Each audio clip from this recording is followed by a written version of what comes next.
2 Coríntios capítulo 5. Porque sabemos que, se a nossa casa terrestre deste tabernáculo se desfizer, temos de Deus um edifício, uma casa não feita por mãos, eterna, nos céus. E, por isso, também gememos, desejando ser revestidos da nossa habitação, que é do céu. Se, todavia, estando vestidos, não formos achados nus. Porque também nós, os que estamos neste tabernáculo, gememos carregados, não porque queremos ser despidos, mas revestidos, para que o mortal seja absorvido pela vida.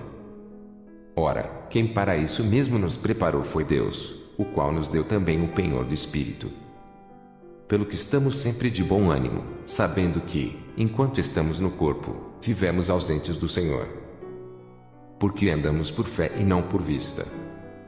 Mas temos confiança e desejamos, antes, deixar este corpo, para habitar com o Senhor. Pelo que muito desejamos também ser-lhe agradáveis, quer presentes, quer ausentes. Porque todos devemos comparecer ante o tribunal de Cristo, para que cada um receba segundo o que tiver feito por meio do corpo, ou bem ou mal. Assim que, sabendo o temor que se deve ao Senhor, persuadimos os homens à fé, mas somos manifestos a Deus, e espero que, na vossa consciência, sejamos também manifestos. Porque não nos recomendamos outra vez a vós, mas damos-vos ocasião de vos gloriardes de nós, para que tenhais que responder aos que se gloriam na aparência e não no coração. Porque, se enlouquecemos, é para Deus, e, se conservamos o juízo, é para vós. Porque o amor de Cristo nos constrange, julgando nós assim, que, se um morreu por todos, logo, todos morreram. E ele morreu por todos, para que os que vivem não vivam mais para si, mas para aquele que por eles morreu e ressuscitou. Assim que, daqui por diante, a ninguém conhecemos segundo a carne, e, ainda que também tenhamos conhecido Cristo segundo a carne, contudo, agora, já o não conhecemos desse modo. Assim que, se alguém está em Cristo, nova criatura é. As coisas velhas já passaram, eis que tudo se fez novo. E tudo isso provém de Deus, que nos reconciliou consigo mesmo por Jesus Cristo e nos deu o ministério da reconciliação.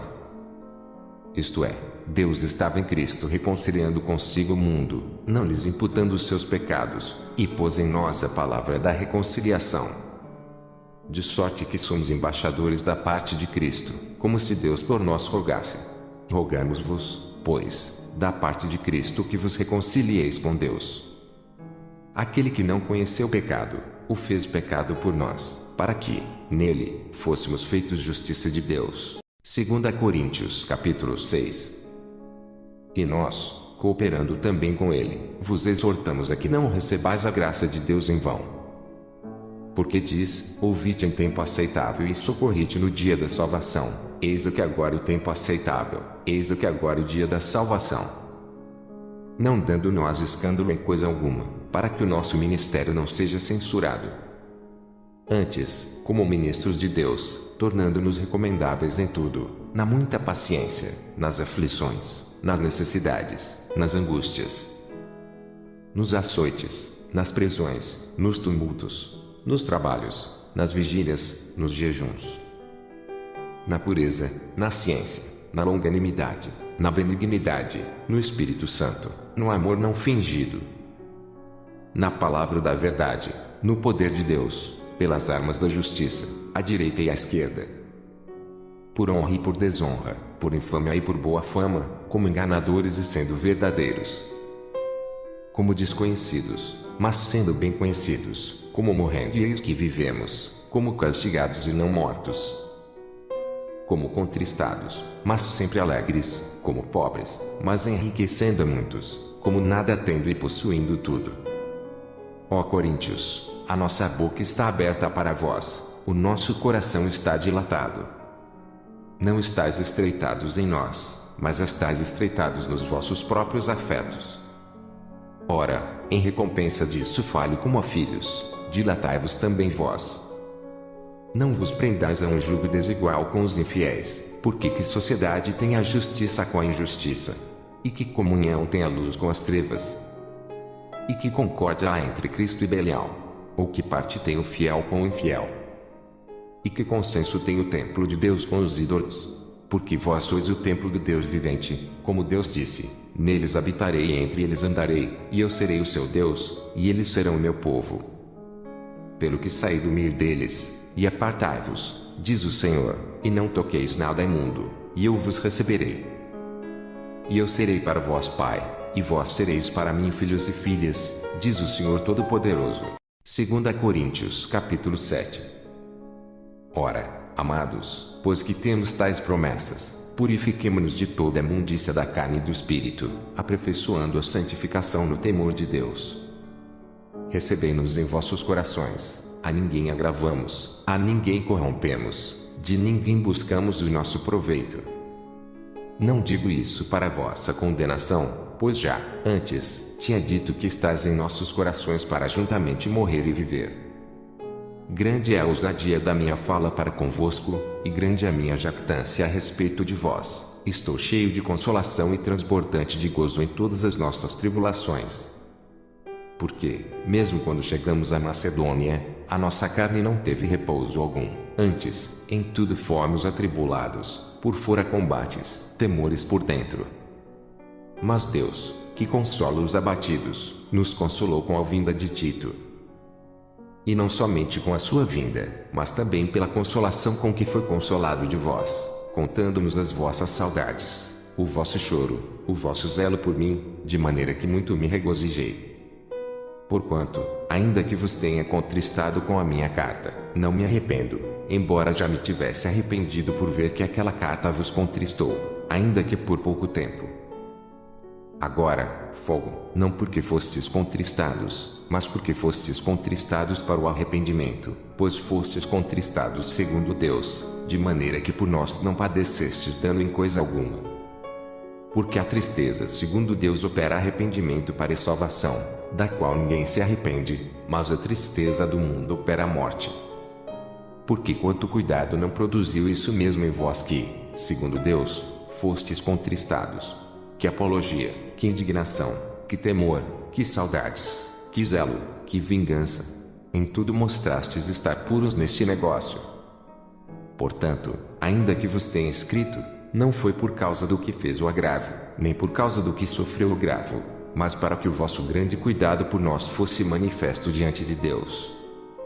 Por isso, fomos consolados pela vossa consolação e muito mais nos alegramos pela alegria de Tito, porque o seu espírito foi recreado por vós todos. Porque, se em alguma coisa me gloriei de vós para com ele, não fiquei envergonhado, mas, como vos dissemos tudo com verdade, também a nossa glória para com Tito se achou verdadeira. E o seu entranhável afeto para convosco é mais abundante, lembrando-se da obediência de vós todos e de como recebestes com temor e tremor. Regozijo-me de em tudo poder confiar em vós. 2 Coríntios capítulo 8. Também, irmãos, vos fazemos conhecer a graça de Deus dada às igrejas da Macedônia. Como, em muita prova de tribulação, houve abundância do seu gozo, e como a sua profunda pobreza superabundou em riquezas da sua generosidade. Porque, segundo o seu poder o que eu mesmo testifico, e ainda acima do seu poder, deram voluntariamente, pedindo-nos com muitos rogos a graça e a comunicação deste serviço, que se fazia para com os santos. E não somente fizeram como nós esperávamos, mas também a si mesmos se deram primeiramente ao Senhor e depois a nós, pela vontade de Deus. De maneira que exortamos a Tito que, assim como antes tinha começado, assim também acabe essa graça entre vós. Portanto, assim como em tudo sois abundantes na fé, e na palavra, e na ciência, e em toda diligência, e em vossa caridade para conosco, assim também abundeis nessa graça. Não digo isso como quem manda, mas para provar, pela diligência dos outros, a sinceridade da vossa caridade. Porque já sabeis a graça de nosso Senhor Jesus Cristo, que, sendo rico, por amor de vós se fez pobre, para que, pela sua pobreza, enriquecesseis.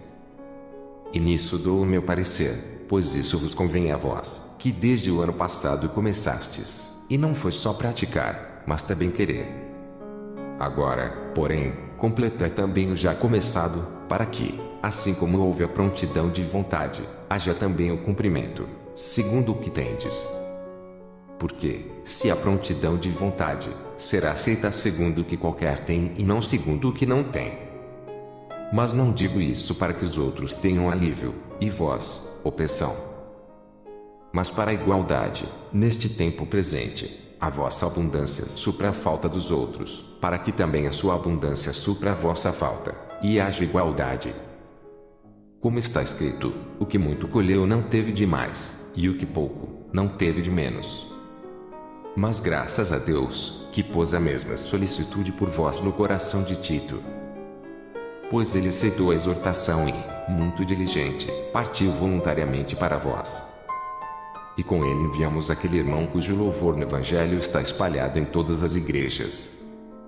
E não só isso, mas foi também escolhido pelas igrejas para companheiro da nossa viagem, nessa graça que por nós é ministrada para a glória do mesmo Senhor e prontidão do vosso ânimo. Evitando isto, que alguém nos vitupere por essa abundância, que por nós é ministrada. Pois zelamos o que é honesto, não só diante do Senhor, mas também diante dos homens.